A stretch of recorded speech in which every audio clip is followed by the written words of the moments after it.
बच्चों, कैसे हैं आप सभी? मैं आशा करती हूँ आप सभी लोग स्वस्थ एवं प्रसन्न होंगे। आज हम हमारा पाठ वर्ण विचार को पढ़ेंगे और समझेंगे। तो आइए इस पाठ को प्रारंभ करते हैं। यह है हमारा पाठ 2, वर्ण विचार। वर्ण क्या है? वर्ण शब्द की सबसे छोटी इकाई वर्ण है। वर्ण वह है जिसके अलग टुकड़े यानी जिसको बांटा नहीं जा सकता। तो आइए पढ़ते हैं। बोलने और लिखने में हम वाक्यों का प्रयोग करते हैं। भाषा की सार्थक इकाई वाक्य है। वाक्य शब्दों से बनते हैं और शब्द अनेक प्रकार की ध्वनियों से बनते हैं। भाषा की सबसे छोटी इकाई वर्ण होती है। वर्णों के टुकड़े यानी वर्णों के खंड नहीं किए जा सकते। ध्वनियों को लिखने के लिए कुछ चिन्ह मान लिए गए हैं। इन्हीं चिन्हों को वर्ण कहते हैं। अर्थात वर्ण वह इकाई है जिसके खंड या टुकड़े हम नहीं कर सकते। जैसे कि अ, क हलंत, द हलंत, प हलंत और म हलंत इसके उदाहरण है। अब हम क हलंत का कोई टुकड़ा नहीं कर सकते। यह भाषा की सबसे छोटी इकाई हो गई है। वर्णमाला क्या है? वर्णों का व्यवस्थित समूह ही वर्णमाला कहलाता है। वर्णमाला के दो भेद होते हैं, पहला स्वर और दूसरा व्यंजन। स्वरों की संख्या 11 यानी 11 होती है। ये आ, ई, उ, री, ए, आई, ओ, औ होती है। अंग और अह न तो स्वर है न ही व्यंजन है। ये अयोग वाह कहलाते हैं। स्वर क्या है? स्वर किसे कहते हैं? स्वर वे वर्ण होते हैं जिनका उच्चारण बिना किसी की सहायता के किया जाता है। वे स्वर कहलाते हैं। वर्णमाला में अंग और अह को स्वरों के साथ लिखा जाता है, लेकिन ये न तो स्वर है और न ही व्यंजन है। अंग को अनुस्वार और अह को विसर्ग के रूप में बोला जाता है।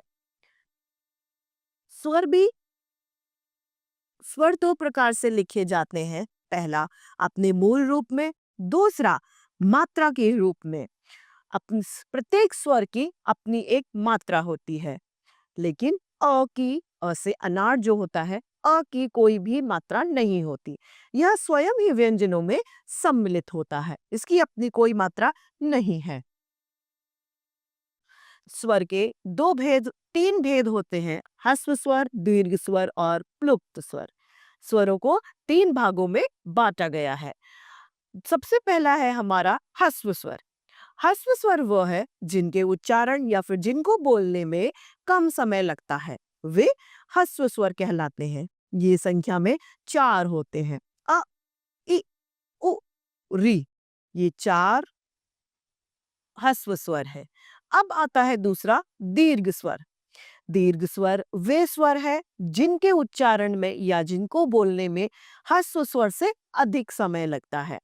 जिनको बोलने से हमारी आवाज जो है, मुख से ध्वनि निकलेगी, वो थोड़ी सी लंबी खींची जाएगी, वह दीर्घ स्वर है। तो जैसे आ, ई, उ, ए, ऐ, ओ, औ, 7 दीर्घ स्वर है। अब आता है हमारा प्लुप्त स्वर। प्लुप्त स्वर वे स्वर हैं जिनके उच्चारण में दीर्घ स्वर से भी ज्यादा समय लगता है, अर्थात जिनको बोलने में तिगुना समय लगता है। वे स्वर प्लुप्त स्वर कहलाते हैं। प्लुप्त स्वर का उदाहरण है ओम। इसको बोलने में हमें थोड़ा ज्यादा टाइम लगा। किससे ज्यादा? दीर्घ भी और हर्ष दोनों स्वरों से ज्यादा समय इसको बोलने में हमें लगा। अतः स्वर के 3 भेद होते हैं। अब यहाँ पर स्वरों की मात्रा, जो स्वर हैं उनके चिन्हों को व्यंजनों के साथ में लगाकर प्रयोग किया जाता है। जैसे वो उसके साथ लगते हैं, उसके उच्चारण में और अर्थ में भिन्नता ला देते हैं। तो आ की अपनी कोई मात्रा नहीं होती, यह स्वयं ही व्यंजनों में सम्मिलित होता है। आ की मात्रा इस तरीके से होती है, यह व्यंजन के पीछे लगकर उसे प्रभावित करती है। क व्यंजन के साथ में आ की मात्रा लगते ही हो जाएगा का, और आ की मात्रा के उदाहरण है काम, नाम, शाम, ये आ की मात्रा के उदाहरण है। अगला है हमारा ई की मात्रा। ई की मात्रा इस तरीके से व्यंजन के आगे लगाई जाती है। क वर्ण पे यदि हम ई की मात्रा लगाएं तो बन जाएगा की बनते ही उसकी उच्चारण से उच्चारण में बदलाव आ जाता है। की मात अब ई की मात्रा के उदाहरण है किला, कितना, ये सभी ई की मात्रा के उदाहरण हैं। अब ई की मात्रा जो कि ई दीर्घ स्वर में आता है, इस ई की मात्रा व्यंजन के पीछे इस तरीके से लगाकर उसको प्रभावित करती है। क वर्ण के साथ यदि हम ई की मात्रा लगाएं तो बन जाएगा कील, कीमत, ये सभी ई की मात्रा के उदाहरण है। उ की मात्रा उ की मात्रा इस तरीके से व्यंजन के नीचे लगाई जाती है। क वर्ण के साथ में यदि उ की मात्रा लगाएं तो बन जाएगा कु, उसका उदाहरण है कुल। ऊ की मात्रा, बड़ा ऊ दीर्घ स्वर में सम्मिलित है, इसकी मात्रा इस तरीके से व्यंजन के नीचे लगाई जाएगी। क वर्ण के साथ यदि हम ऊ की मात्रा लगाएंगे तो बनेगा कू, तो कूल उसका उदाहरण है। री की मात्रा इस तरीके से व्यंजन के नीचे लगाई जाएगी। री की मात्रा जैसे ही हम किसी व्यंजन के साथ लगाएंगे तो हमें र का उच्चारण उस व्यंजन के बाद करना पड़ेगा। उदाहरण के लिए क व्यंजन के साथ में यदि हम री की मात्रा लगाएं तो बनेगा क्री। क के बाद में हम र का उच्चारण करेंगे। कृषक, कृषि, इसका उदाहरण है। ए की मात्रा ये व्यंजन के ऊपर इस तरीके से लगाई जाती है और उस व्यंजन के उच्चारण में भिन्नता आ जाती है। इसके लगाने पर के की मात्रा क पे लगाने पर उच्चारण हो जाएगा के, और इसका उदाहरण होगा केवल, सेवन आदि ए की मात्रा के उदाहरण है। आई की मात्रा ये इस तरीके से दो मात्राएं व्यंजन के ऊपर लगाई जाती हैं, आई की मात्रा कहलाती है। आई की मात्रा क पर लगाने के साथ में बनेगा कई, कैकई आई की मात्रा का उदाहरण है। ओ की मात्रा, ओ की मात्रा इस तरीके से व्यंजन के पीछे लगाई जाती है। ओ की मात्रा क व्यंजन के साथ लगाएंगे तो बनेगा को, और ओ की मात्रा के उदाहरण है कोयल, मोहन, उदाहरण है। औ की मात्रा ये भी इस तरीके से व्यंजन के पीछे लगाई जाती है। क व्यंजन के साथ में औ की मात्रा लगाने पर बन जाएगा कौ, तो कौन और कौआ इसके उदाहरण है। अब आता है हमारा व्यंजन। व्यंजन किसे कहते हैं? वे वर्ण जिनके उच्चारण के लिए हमें किसी की सहायता लेनी होती है, वे व्यंजन कहलाते हैं। ये संख्या में 33 यानी 33 होते हैं। व्यंजनों के उच्चारण में मुख से वायु रुककर या घर्षण के साथ बाहर निकलती है। वर्ण में सरलता की दृष्टि से वर्णों को कुछ वर्गों में बांटा गया, जिसमें क वर्ण, ख वर्ण, च वर्ण, ट वर्ण, त वर्ण, अंतस्थ व्यंजन, ऊष्म व्यंजन तथा संयुक्त व्यंजन में बांटा गया है। क वर्ग में क ख ग घ ड़, च वर्ग में च छ ज झ ञ, ट वर्ग में ट ठ ड ढ न, त वर्ग में त थ द ध न, प वर्ग में प फ ब भ म सम्मिलित है। अंतस्थ व्यंजन में य र ल व सम्मिलित है। ऊष्म व्यंजन में श स श ह 4 ऊष्म व्यंजन है। संयुक्त व्यंजन में श त्र ज्ञ श श्रमिक सम्मिलित है।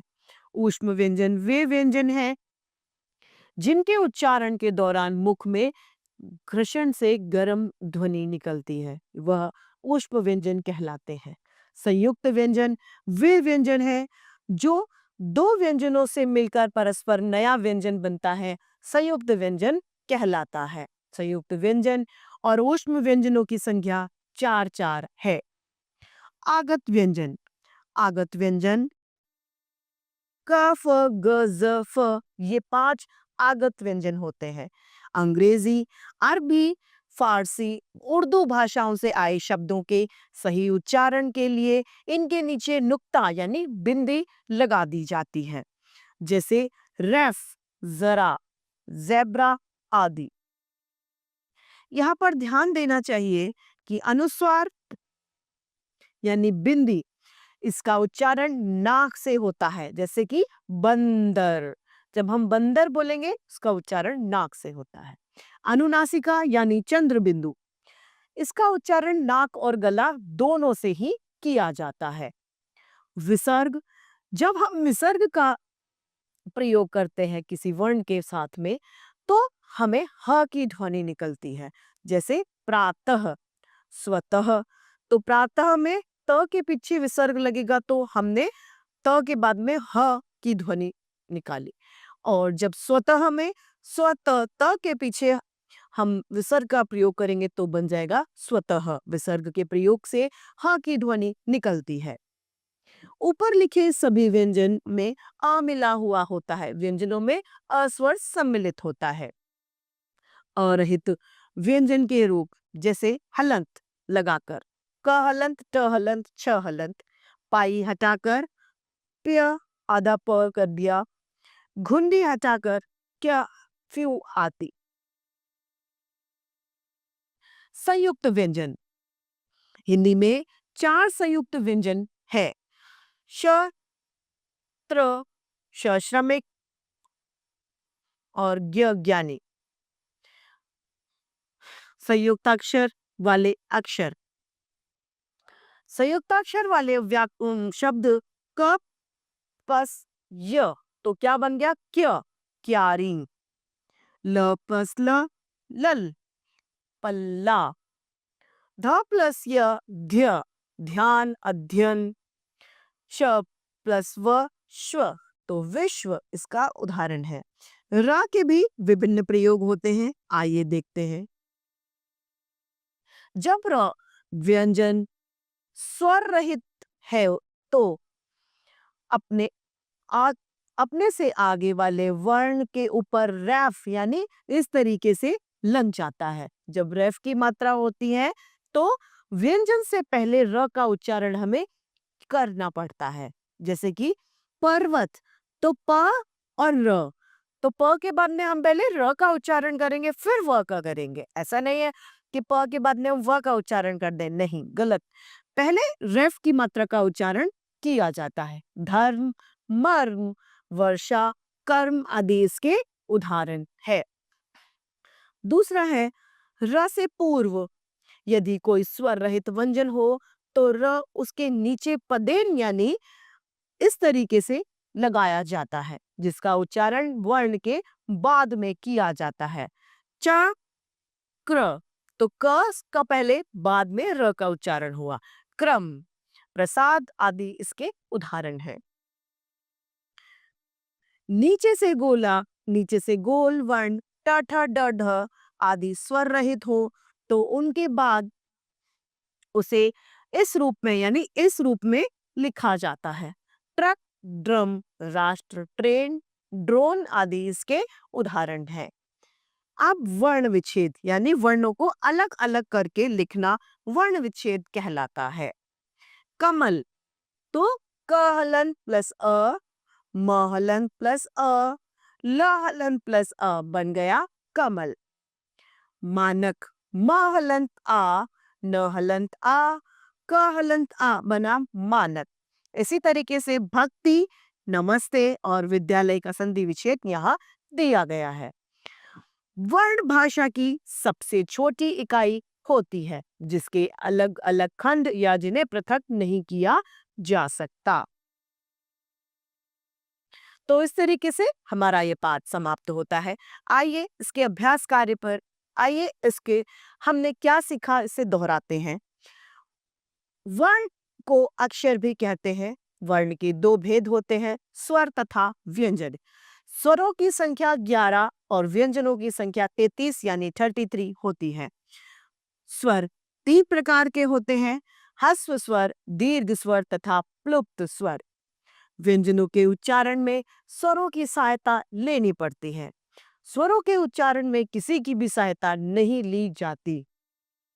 वर्णों का व्यवस्थित समूह वर्णमाला कहलाता है। दो व्यंजनों से मिलकर बना व्यंजन संयुक्त व्यंजन कहलाता है।